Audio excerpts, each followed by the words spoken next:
You're listening to Data Center Therapy. Please take a number, and an engineer will be right with you.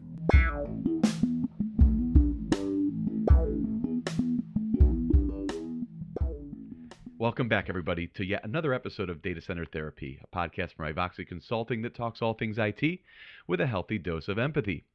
I'm your host, Matt, another episode again, Yeti, and alongside me is my co-host, Matt Cozzolino. Good morning. Or good day. Each episode, we dive into the wide range of technologies that make up this beautiful sandbox called IT that we all play in. We share our hopes and dreams, opinions both positive and critical alike, all with a touch of empathy, because at the end of the day, we all need a seat on that couch. So last week, we started with our hands-on-demand lab series, right, Mr. Cozzolino? Yes, we did. Hands on demand, or is it just hands on? Hands on demand. On demand. Yeah. That was an on-demand lab, hands-on lab, amalgamation. Amalgamation? Amalgamation. Amalgamation. You never know it's first thing in the morning. How could anybody ever guess? When did we record this? Yeah, I think people can probably pick the spot right now. Anyway, so we talked about our challenges, and we started a series with last week's episode that was basically the first bookend to our second VMworld Redux event. Well, no Redux today, but something just as special. So this is part 2 in that series, but we're bringing on the man himself who walked the plank, so to speak, and really put his neck out there to revive and revitalize first one. Our training curriculum that we've historically done, but the last couple of years kind of lulled. We kind of got into a mode where what do people really want to dive into? And so Shane was the one to raise his hand, our own resident Canuck. Good right? job. That's not derogatory, is it? That's just explanatory. Mr. Bradley, how are you today? I am doing great, thank you. Glad to be back. Well, that was an affectionate term, by the way, Shane. The Canuck. The Canuck, yeah, it is. I want you to take it that way. Yeah, no, it's all good. The Canadian ski team was always referred to as the Crazy Canucks. So is the Vancouver hockey team still the Canucks? They are, yeah. Too bad. That's what it was, yeah. I know I'd heard that on the radio all the time. I think we'll only all be happy once everybody just starts calling themselves the city football team or the city baseball team or the city hockey team. Then we can have nothing to argue about, and it'll be all great, right? That's exactly it. Names mean so much, though. Yes.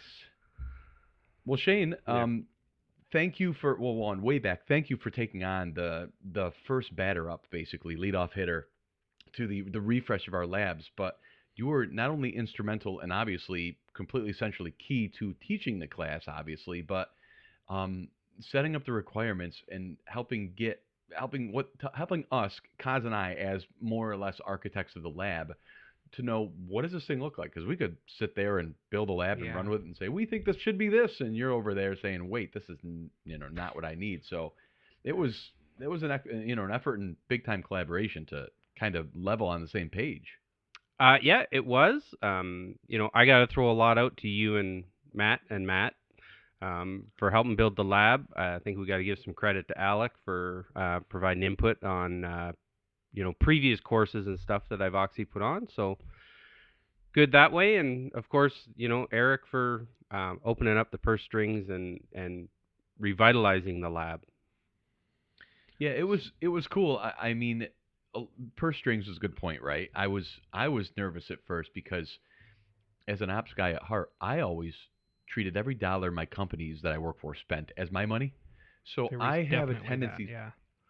I had a tendency when I own the infrastructure to almost cheap out. Like, no, I can do it. We don't need that. Let's make this work. Yeah. And sometimes during our conversations in the lab, it was the people who hold the purse strings. Well, what about this? What about that? And I'm just like, add that. Yeah. No, we don't really need that. Yeah. Yeah. So I appreciated that out of them. They could have been a lot bigger sticklers. There was some work we had to do, to your point, Yeti, of not really knowing what we needed to build in the lab. So it's kind of taking that approach of working with a customer, and Shane ended up kind of being the customer at that point, right? So how'd you come up? Because I remember having having that question with you, having that conversation with you, Shane, of what set of resources do you need, how much memory, how much CPU, how'd you come up with that? Well, I had a pretty lengthy conversation with Alec due to his previous experience with the lab and such, and we truly wanted to make it, a full-featured, powerful lab that students weren't going to see delays and lag and all that kind of stuff within the lab. So we kind of relied a lot on our own experience of what it took to actually run, a virtualized environment. But you have a separate challenge because how many of your customers, Shane, that you work with are running a ESXi hypervisor nested inside an ESXi hypervisor, and the challenges that can present? Probably not a lot. Not a lot, no. No, I wouldn't say so. So I know we had When some. you're teaching a vSphere class and upgrades in vCenter, it kind of begets. You're certainly not going to be teaching Right. it on our production ESXi hosts. Yeah, it's a lot different to set up a virtualized nested environment than it is to walk into a customer's environment and go, hey, you got all this horsepower and stuff like that. Let's do the upgrade, as opposed to, we want to try and build a lab that can support, 16, 20 students and still have a lot of resources left over for that. So You had started building actual VMs, those nested ESX VMs, and some of the other machines that you needed to support your class, kind of offline at home in your own set of gear, right? I did, yeah. I started on my laptop on VMware Workstation. I had 32 gigs of RAM in it and was trying to build out the lab. And then, we kind of all as a team kind of had that conversation of, what hardware do we want to look at? So I bit the bullet and bought a 2-blade micro chassis, 128 gigs per blade in it for at home, my own home use, I guess.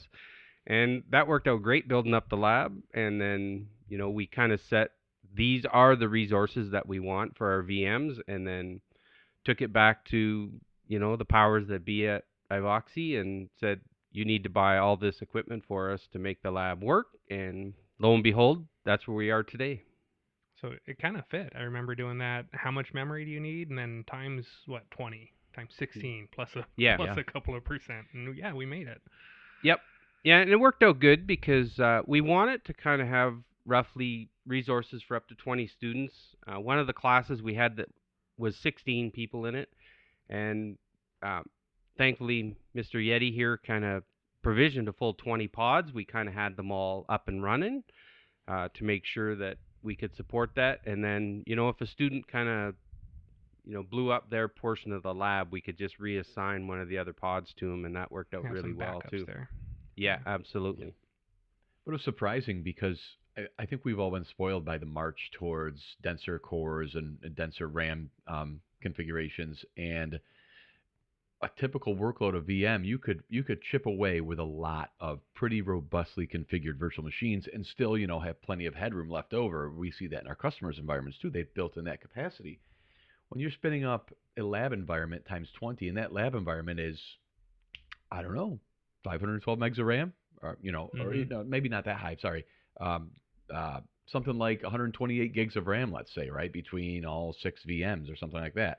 And do the math. Even though memory sharing and all of that it affects you, when you see those needles start creeping to 70, 80, 90%, you're like, yeesh, we would not be in good shape if we lost a host right now.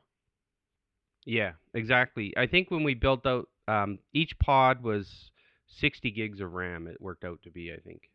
Yeah. That's not bad. And that was a couple of yeah. virtual hosts and a couple of vCenters and a couple of other VMs to support. You're all the over a infrastructure terabyte there. of provisioned RAM for your class. Yeah, because we had to take into account one of the things we wanted to do was start them on a Windows box and have them do their own upgrades, which I think is a great thing for every customer to be able to do. And we had to account for what was running, and then also doing the migration to the VCSA. We kind of had to account for that RAM, even though it was somewhat temporary of both boxes on while the data transferred, and then the old box gets shut down. But we did have to account for all that. So. Yep. I mean, the underlying components can be a little thirsty too. Given that we're virtualizing our network now, we've now shifted that burden from a really rich layer 3 device to software. Yeah, there's a lot more supporting VMs that are taking up a good chunk of that resources that we described. We might have even Right. undersized that a little bit. Yeah, that's one thing that, and after having hands-on with NSX-T in this class, I am 10 times as excited about it as I was before. Like, it's okay, You need yes, that use this, case. I really wish everybody would jump in with both feet. I realize it's not a free product, right? So there's going to be some, value cost proposition discussions. But yeah, having that use case and then using it, it's incredible. But like I mentioned, you've got NSX managers, you've got distributed edge devices. What am I looking for, Kaza? What term am I The looking for edge there? VMs, the Right, edge nodes, edge edge transport nodes. Yeah. nodes. That's what I'm looking Yeah. for. Yeah. Transport nodes. Thank you. And I mean, I've got a little 3 node.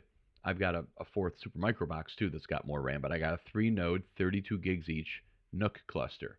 Well, vSAN chews up about 30% of the RAM on that on each NUC, and there's what 22 gig left over per host, and vCenter takes 8 gig, and NSX Manager takes, and before you know it, you're like, great, I've got a virtual network and no room to run Two anything gigs of on memory it. for VMs. Yeah. Hope you So like headless Linux. we had a Yeah. couple of tasks happening kind of in parallel. So you were developing the VMs, doing some work in your own lab while we were actually sourcing hardware, getting it built, getting it put together, waiting for stuff to ship. And then there was that moment where, okay, now everything's ready, upload your stuff.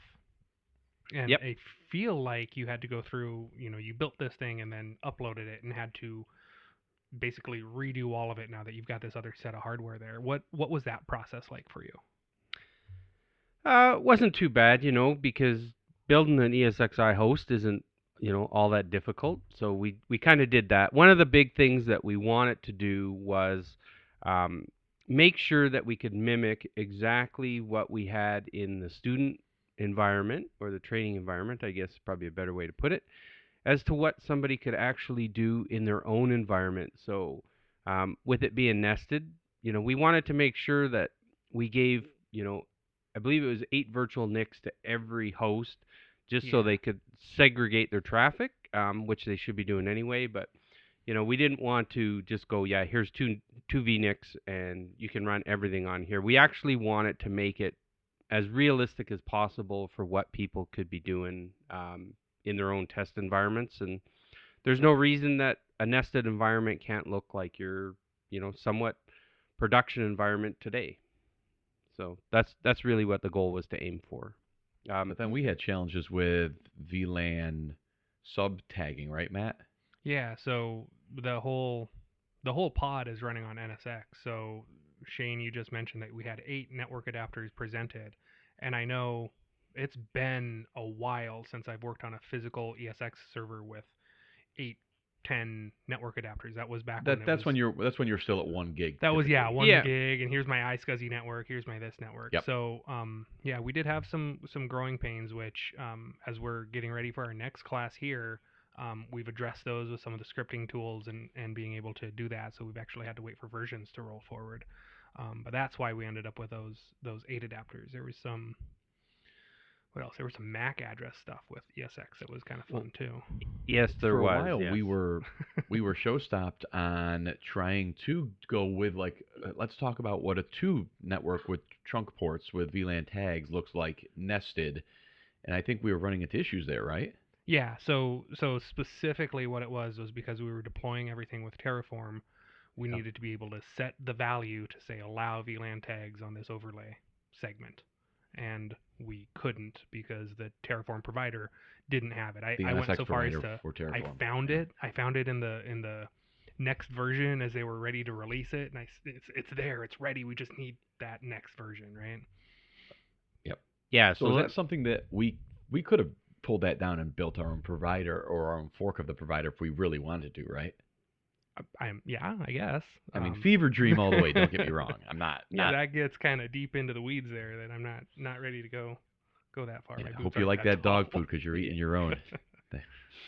yeah. So just Oh to man. just to be clear, it wasn't a limitation of VMware. It was the Terraform provider of the way we're deploying the lab that was our issue.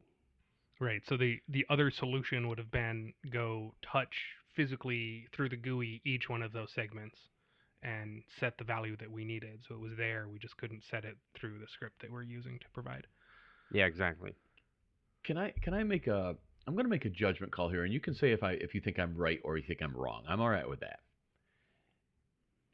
Am I right in saying that all of this technology, all this framework, Terraform, it feels and the providers that plug in and if you're not familiar, a provider is basically okay. Terraform is a framework and it uses its own Terraform HashiCorp language HCL to define states that you want your infrastructure to be in. And there's providers like AWS provider and Azure, and it's more or less of another word for a plugin that allows Terraform to provision infrastructure in those environments. There's a vSphere provider, an NSX provider, a pure storage provider, and they all have varying states of deployment compatibility. It might be 20% feature complete on what you can do with the pure through the GUI or API calls. It might be 100% complete with what you can do with vSphere API or whatever.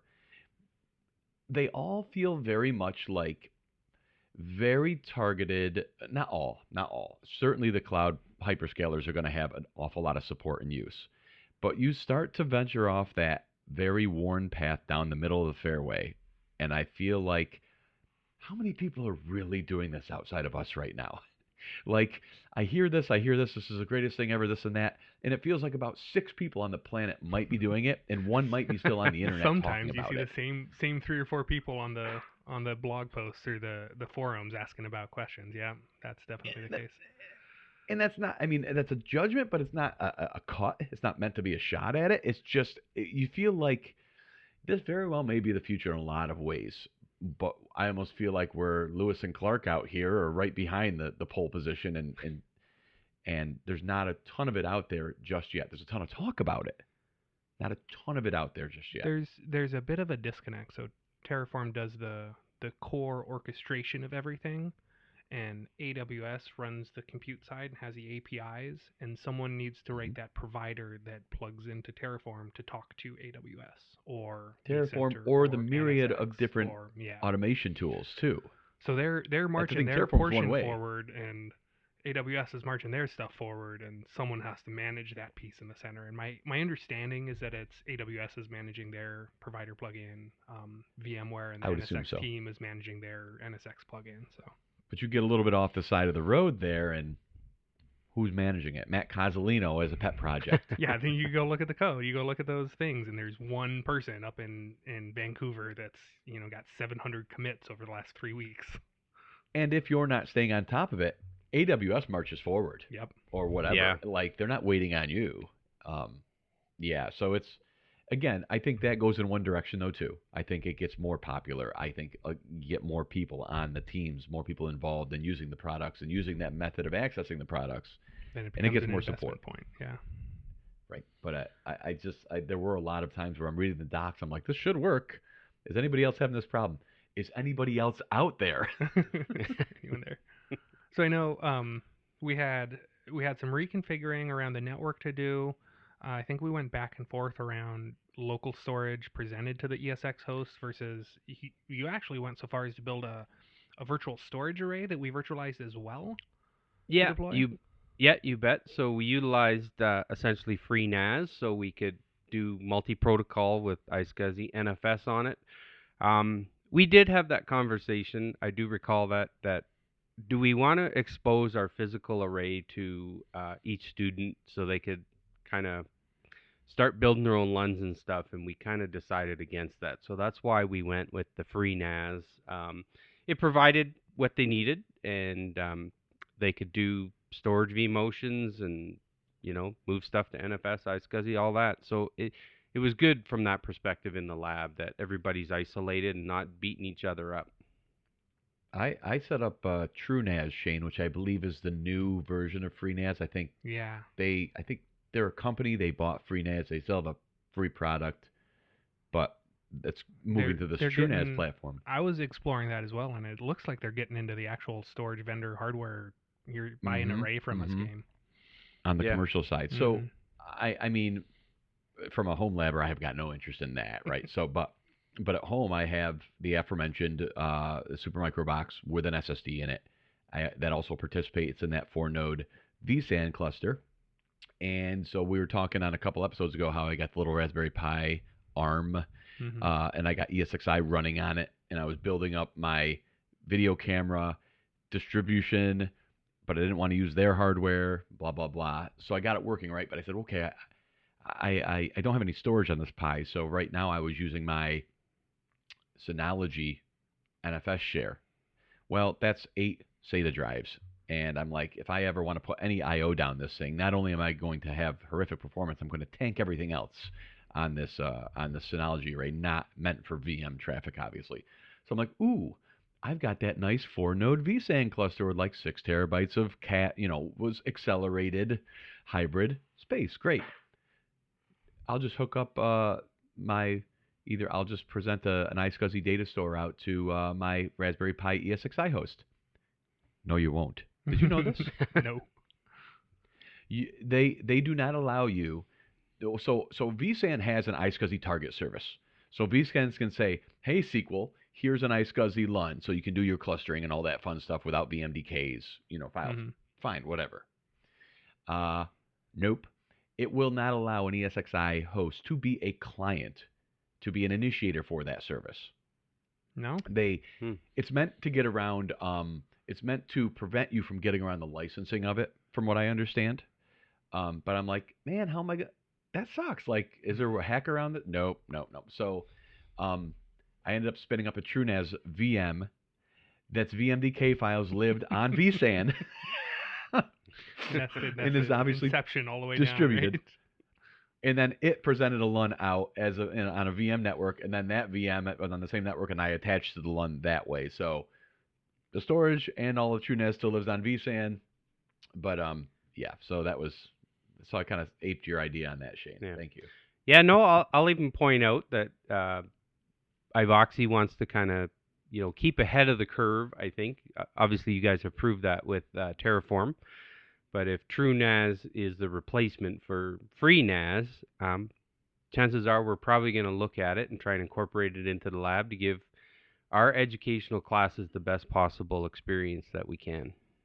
Well, you also said you gave us a college try at the NetApp on. I'm surprised we didn't go with an ONTAP virtual edition, but you said you ran into issues with that, and it was just like, you know what, I got other things to work on. Let me just go the easier path to start with. Yeah, I couldn't get it going, and maybe it was just me, but I'd be happy to revisit that. Yeah, I mean, sometimes you get stuck in that headspace, right? If somebody else take a ran at it fresh, it might, Yep, absolutely. Beat your head into the wall for so long, you just need to stop. Yeah.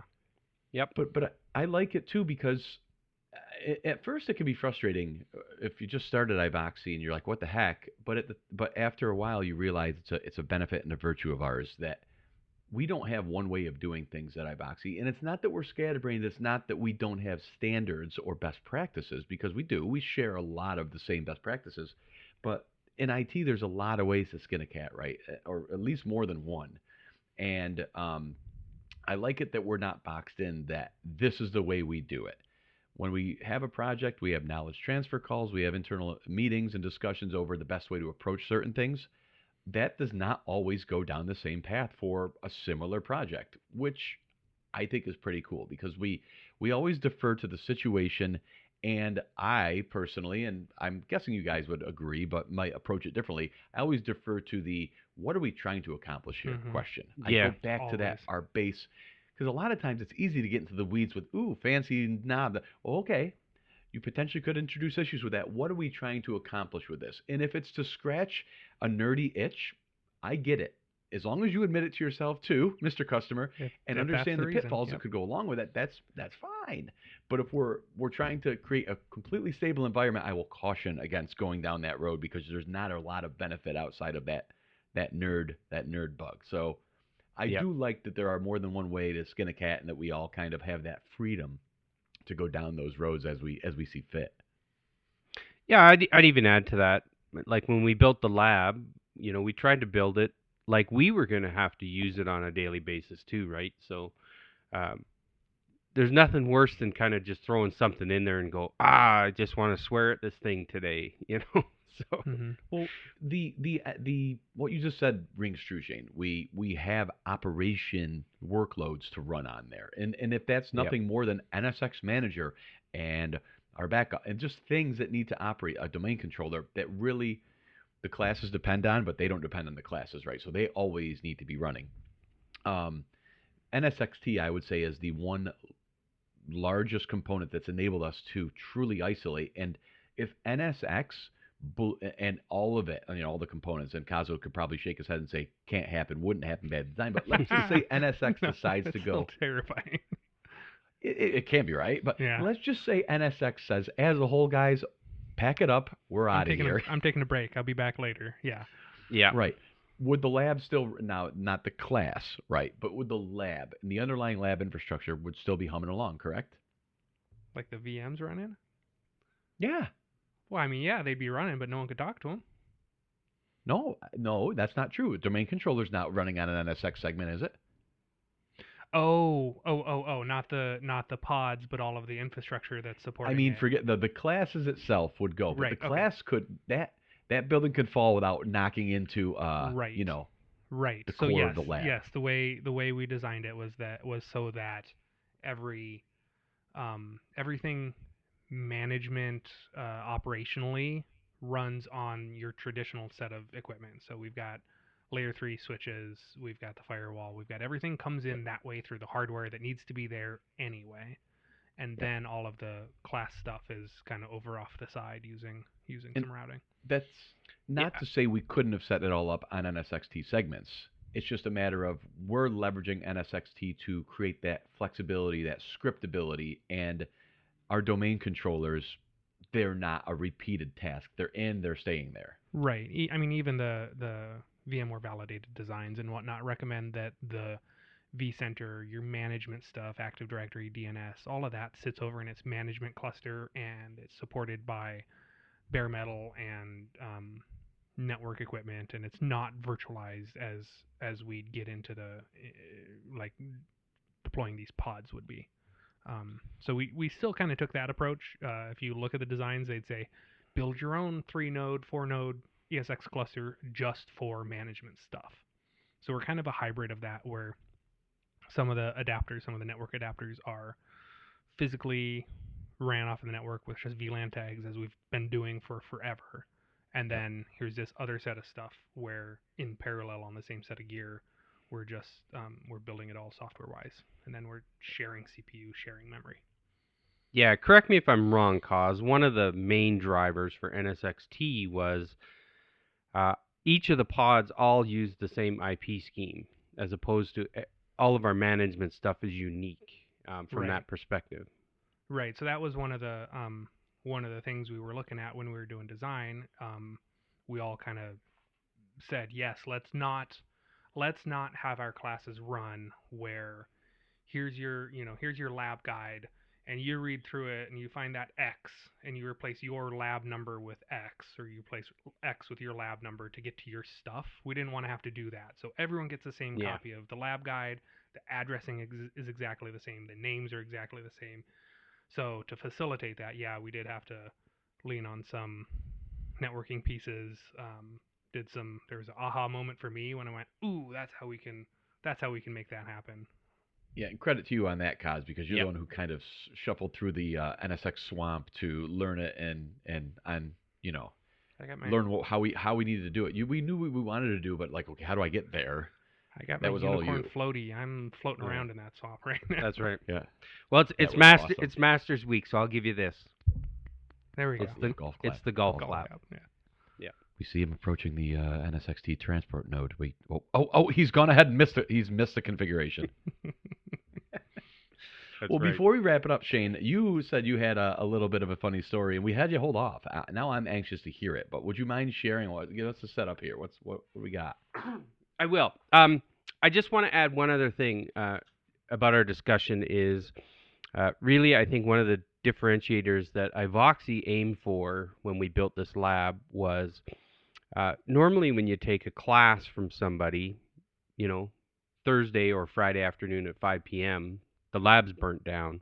But we wanted to make sure that we can offer the lab to anybody who wants it for the week following, so you can actually, practice or double practice what you actually learned or heard in the class the previous week. So I just wanted to throw that out there because that was one of the things that we had to take into account when we did it. Because if we decide to run another class in parallel the following week, we did have to account for those resources as well.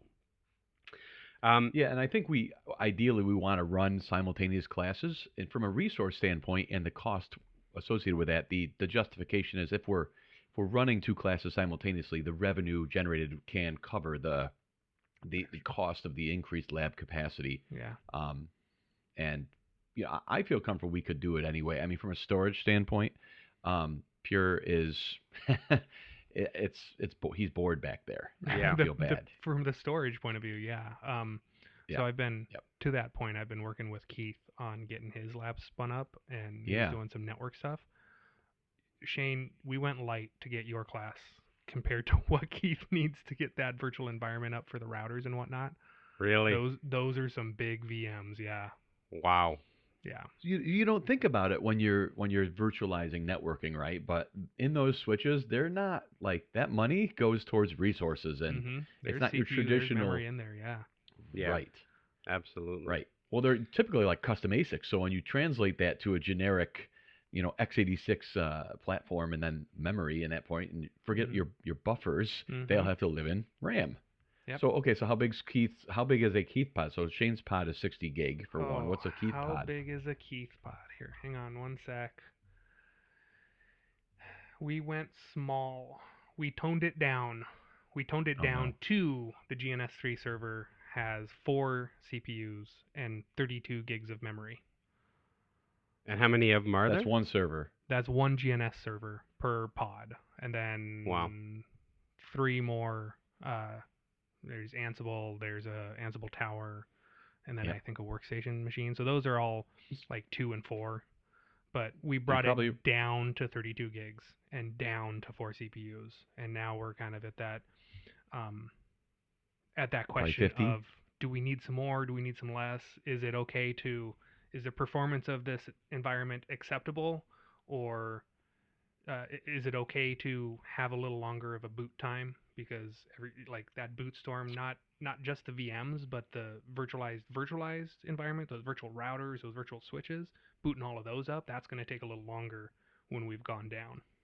Well, we've seen almost the opposite of what we typically see in a real world production environment. A typical workload that's not a training class is that we usually see RAM as the limiting factor. We're starting to be we run out of bound, versus yeah. got CPU to burn, and now we're kind of like, well, RAM can compress down. We can share the CPU, and then you got to be careful too, because if you've got a VM that's traditionally bored, and I don't know if your GNS server is. I think it probably is pretty constant on the CPU. I'm guessing, but if you've got 4, 6, 8 vCPUs on a domain controller, bad idea, because you'll have a lot of idle CPU. Yeah. But why is everything slow? Because it can't get a schedule. Yep. And that's what we were running into. Is like, oh wow, look threading that needle. Look at that schedule time. Look at that CPU ready. Look at that co-stop. Yeah. Yep. Interesting. Well, that's another day for the lab. Here, you want to hear the funny story my wife did? Yeah. Okay, so this was a group chat between myself, my wife, and a buddy of mine, Ron, who I go cave diving with. But that was it was a previous chat. So I'm never gonna be okay with that. Yeah, I'm actually on a call with Eric and some of the guys from Ivoxy the other day, and this text comes across my phone and it says, "Morning, Ron. Want to get Shane a saw for Christmas. Do you think a miter saw or a circular saw would be more handy, or do you know of any other tools he was looking at or could use?" And he responds, is this supposed to be a surprise because Big Brother is watching? Because I'm on the thread. Because it's a group chat. Yeah. And my wife responds, "Oops, I just saw that. Damn it." So now you're getting a drill instead of a saw. Yeah, right. Let me tell you, your wife's on point, because those are my 2 most useful tools, and I would have a tough time if I had to get one taken away from me. I'd probably say I'd rather have the miter box because I'm using it more often. But you can do a lot with a straight edge and a circular saw. I already Yep. have one Let of me those. tell you something. Mhm. And a circular saw, if it's plug-in, get a battery-powered one. Really, eh? Okay, cool. No. Dragging that, I need to go out there and cut that pallet out. Oh, Kazo, trust me. If you don't have to be tethered by that cord, get one of the Milwaukee M18s, boom, and you just, it's fantastic. Not worrying about power, it's fantastic. Okay, this could go like way off the rails. It really but could. Why would you want to use a circular saw to cut a pallet when you can use a chainsaw? I'll leave it at that. Well, I don't have a chainsaw. Or So that- I mean, my preference, if I'm going to go do something like that, is the reciprocating saw. And I Yeah, do have a there you go. battery-powered reciprocating saw. okay. Yeah. No. I mean, hate the Sawzall. Those round blades, and you're going to hit a nail, No. and oh my word. No. I hate the Sawzall. Let me tell you something. Over 3 years ago, about 3 years ago around this time, my wife and I, my father-in-law, and my wife's uncle out from Milwaukee were renovating, gutting the inside of this house. That Sawzall, I don't know what the long-term effects of vibrating your skeleton are at a high rate for a long time, but I think I'm still sore from that freaking roller coaster. I hate the Sawzall. You can't get a precise cut. It shakes you more than it shakes it. Well, It's terrible. you're not doing. I mean, if you're cutting up a pallet, you aren't doing anything precise with that. No. No, I know. I'm just that big flopping blade that just goes around, and I know you can bend it around, and that's fine. But you know what? Give me something solid that's not going to shiver me timbers. Every time I turn it on. I will say, in relation to the circular blades, the circular saw you can do a lot with, but a table saw is spectacular. My biggest issue, I've got my landlord's old table saw. He's left here for me. Thank you. Thank you also, Matt. Yeah. But I need Other a Matt. longer fence because I've only got like 24 inches that I can cut on that Yep. table saw, and it's not big enough to do anything. We call mine Jack the Ripper. There you go. There you go. Yeah. Well- Okay, you know what? Write in, if you wouldn't mind. Write in whether it's on Twitter or on LinkedIn. Maybe LinkedIn might be the easiest way. What would you rather have? If a crucial tool in your toolbox, would you rather have a miter saw, a circular saw, a reciprocating sawzall, or the table saw? There you go. Yeah. There you For go. those of you listening, you can let your spouse or other half kind of listen to this episode for Christmas ideas. There you go. Yeah. Enjoy your drill, Shane. Yeah. Thanks for listening to yet another episode of Data Center Therapy. Shane, thanks for joining us, man. It's great to have you on, and looking forward to next time. It was my pleasure. Yeah, absolutely. All right, everyone. Have a great one. Good night. All right.